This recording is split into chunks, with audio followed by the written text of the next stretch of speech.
They were the most dangerous men of the ancient world because they fought not for country, not for gods, not even for honor.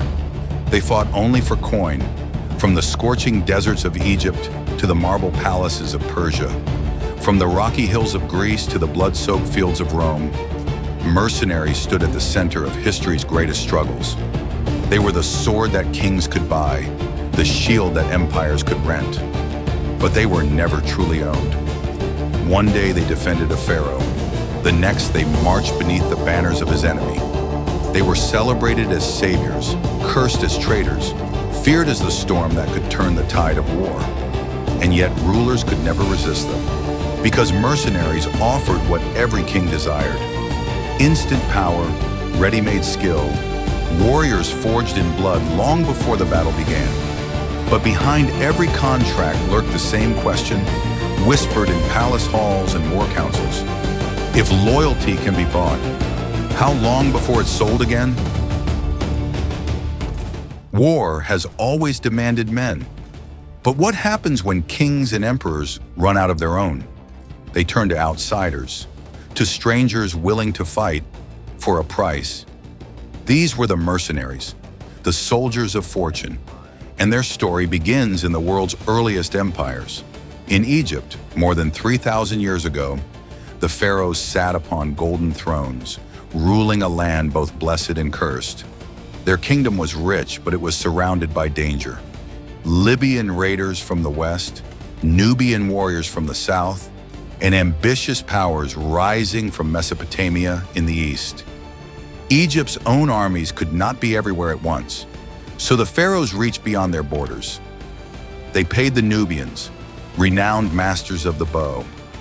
These men, dark-skinned archers from the Nile's southern lands, were feared across the ancient world for their precision. To the Egyptians, they were more than soldiers. They were a weapon that could be bought. The idea spread like wildfire. Across the Mediterranean, rulers discovered that gold could buy what training could not. Why wait years to raise new soldiers when you could hire veterans tomorrow? For the desperate, it was an irresistible solution. For the mercenaries, it was opportunity. By the 7th century BC, Greek hoplites, citizen soldiers armed with bronze armor, heavy shields and long spears, had become the most sought-after warriors of their age. They fought in the phalanx, a disciplined wall of men, shields locked, spears thrust forward, advancing like a single living beast. Kings of Egypt and the vast Persian Empire, ancient Iran, paid mountains of silver to recruit these Greeks. For poor farmers scraping a living from rocky Greek soil, this was a chance to win wealth, fame, or simply survival. But mercenaries were not always poor. Some came from lands where war was the heartbeat of life. In Thrace, the Balkans, wild-eyed warriors carried curved swords called rhomphaia. They charged with ferocity that terrified even disciplined legions. In the steppes north of the Black Sea lived the Scythians, nomadic horse archers who could ride at full speed while unleashing storms of arrows. They too sold their skills, riding into foreign wars for gold and plunder. And yet mercenaries were never truly safe to trust. Their loyalty was not to flag or throne, but to silver and gold. A king who failed to pay them might find his mercenaries fighting for the enemy by dawn. From the beginning, they were both saviors and traitors in waiting. This was the birth of mercenary warfare, not born from loyalty, but from necessity. Not a bond of honor, but a contract of coin, a sword that could win empires or turn against them. By the 5th century BC, Greece was a land of rival city-states, Athens, Sparta, Corinth, each locked in endless conflict. War was not an occasional event, it was a way of life. And in this crucible of violence, Greek soldiers gained a reputation that spread far beyond their homeland. The Greek hoplite was unlike any other warrior of the time. Armed with a bronze helmet, a heavy round shield called the hoplon, and a spear nearly 8 feet long, he was trained to fight not as an individual, but as part of a machine. The phalanx, their signature formation, was simple but devastating. Rows of men standing shoulder to shoulder, shields overlapping, spears thrust outward. When the phalanx advanced, it was like a wall of iron crushing everything in its path. This deadly discipline caught the attention of foreign rulers.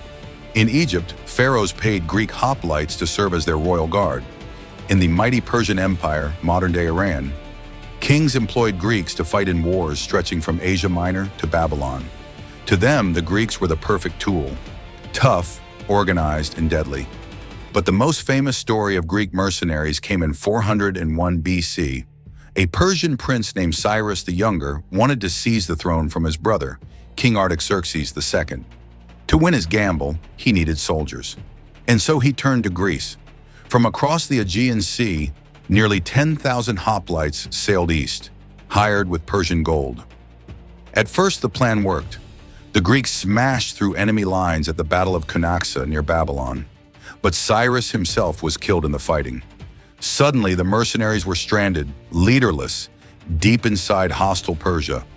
Most men would have surrendered or been slaughtered. But these were Greeks. Led by the soldier-philosopher Xenophon, the mercenaries fought their way north, across rivers, deserts, and mountains. They battled Persian cavalry, survived ambushes, endured hunger and frost. At last, after months of suffering, they reached the Black Sea. When they saw the water, they cried out in joy, "Thalata! Thalata! The sea! The sea!" For the first time, the Western world realized what disciplined mercenaries could achieve. They had marched thousands of miles, fought countless battles, and survived. The tale of the 10,000 spread like legend. And soon, kings everywhere wanted Greeks in their armies. To hire a Greek mercenary was to buy not just a man, but a formation, a fortress of muscle and iron that could decide the fate of empires. Yet beneath the glory lay a darker truth. Greek mercenaries fought for whoever paid best. One day they defended Egypt. Another day they marched under Persian banners.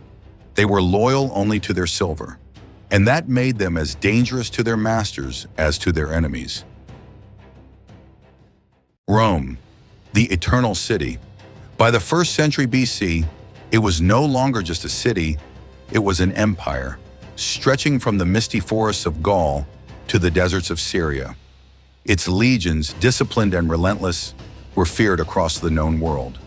But Rome's secret weapon was not only the legionnaire, it was the foreign soldier, the mercenary who fought in Rome's name. The Romans called them auxilia, meaning helpers. They were not Roman citizens, but outsiders, warriors from conquered lands or allied tribes. Some joined willingly for pay, others for the promise of citizenship, still others for plunder. Whatever their reason, they became the empire's lifeblood. From Nubia in North Africa came light cavalry, unmatched in speed and maneuver. They rode without saddles, guiding their horses with nothing but rope and instinct.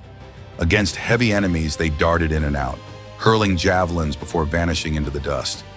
In the forests of Germania, tribesmen wielded massive spears and axes. Fierce, brutal, and fearless, they terrified Rome's enemies when unleashed in battle. From the wind-swept highlands of Britannia, slingers hurled stones with deadly precision, cracking helmets and shattering bones. The auxilia gave Rome what its citizen legions lacked: flexibility. Roman legionnaires were heavy infantry, ironclad, disciplined, devastating in formation. But they could not do everything. They could not outshoot the archers of Crete, nor outrun the cavalry of Nubia. So Rome bought what it needed, and with it, Rome conquered. Yet trust was fragile. Auxiliaries were loyal to Rome only so long as Rome gave them land, gold, or hope. In times of crisis, some turned against their masters. During the Great Rebellion of Boudica, queen of the Iceni tribe in Britannia, 60 AD, many auxiliaries deserted Rome's side and joined her uprising. In Germania, whole auxiliary units mutinied, switching to fight against the empire they once served. Still, Rome could not survive without them. By the height of the empire, nearly half the Roman army was made up of auxiliaries. Without mercenaries, the legions were blind and vulnerable. With them, Rome became unstoppable. But therein lay the paradox. The strongest empire the ancient world had ever seen was built not only on loyalty, but also on borrowed blades. Soldiers who might abandon Rome the moment her grip weakened. The auxiliaries were Rome's greatest advantage, and its silent threat. If Rome was the empire of citizens, Carthage was the empire of traders. Founded by the Phoenicians on the coast of North Africa, near modern-day Tunis, Carthage rose from a merchant city into a naval power that ruled the Western Mediterranean. But Carthage had one great weakness: its own citizens rarely fought. Instead, Carthage fought its wars with money. Gold from trade flowed into its coffers, and with it they hired men from across the ancient world. Iberian warriors from Spain, wild and fearless with long swords. Gauls from France, towering men with painted bodies and savage axes. Numidian cavalry from the deserts of North Africa, riding swift horses and striking like lightning. And mercenaries from Sicily, Sardinia, and beyond, an army of nations bound only by pay. It worked for a time. With their mercenary armies, Carthaginian generals clashed with the might of Rome in the First Punic War, 264 to 241 BC. The struggle lasted more than 20 years. In the end, Rome won, and Carthage, drained of money, could no longer pay its mercenaries. What followed was chaos. In 241 BC, tens of thousands of unpaid mercenaries, Gauls, Iberians, Numidians, rose in revolt against Carthage itself.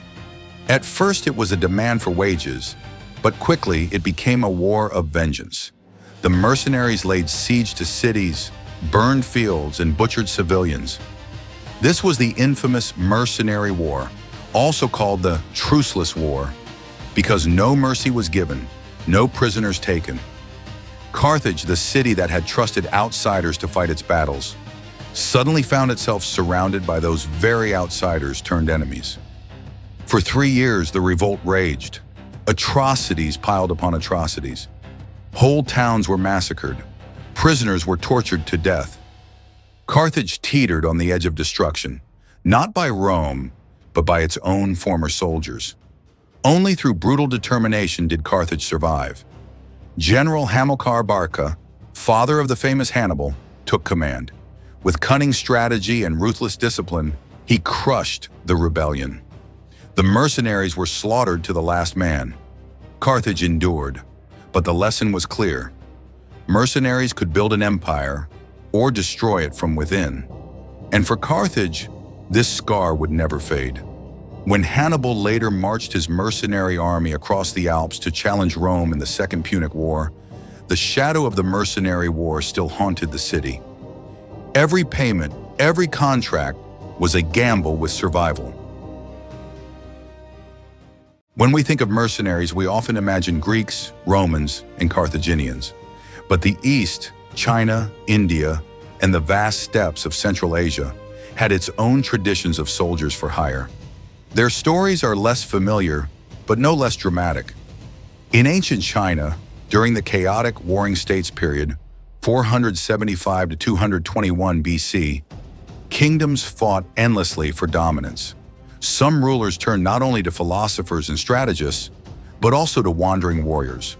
Known as yuxia, knights errant, and ki, guest soldiers, these men offered their swords to whoever needed them. They were often skilled, sometimes ruthless, and they sold not only their strength, but their knowledge of strategy. A prince might host dozens of such retainers, each waiting for the moment his talents could be used in battle. To pay them was to buy both muscle and brains. Farther south in India, mercenaries were a constant presence in the armies of great kingdoms. The Maurya Empire, 322 to 185 BC, employed foreign fighters, especially cavalry from the northwest frontier. Horsemen from Bactria, modern Afghanistan, and Sogdiana, Central Asia, rode into Indian wars, their skill with horses unmatched. These warriors brought with them new tactics, expanding the reach of Indian kings beyond their own lands. But perhaps the most feared mercenaries of the East were the nomads of the steppe. The Scythians and later the Sarmatians and Huns lived on horseback, their lives shaped by war and raiding. They sold their services to Persia, to Greek kings, even to Chinese emperors. To hire such men was to unleash a storm of arrows, a whirlwind of cavalry that no settled army could easily resist. And the danger was always the same. Steppe mercenaries could be devastating allies, but they were never truly controlled. One season they fought for you, the next they raided your borders. Loyalty meant nothing. Payment was everything. In the East as in the West, mercenaries were a double-edged sword. They gave rulers the strength they lacked. They filled gaps in armies with skills that could not be trained overnight. But they also carried the seeds of betrayal. And in every war, kings had to ask themselves, could they trust men who fought for coin alone? From the deserts of Egypt to the battlefields of Greece, from Rome's auxiliaries to Carthage's mercenary wars, one truth became clear.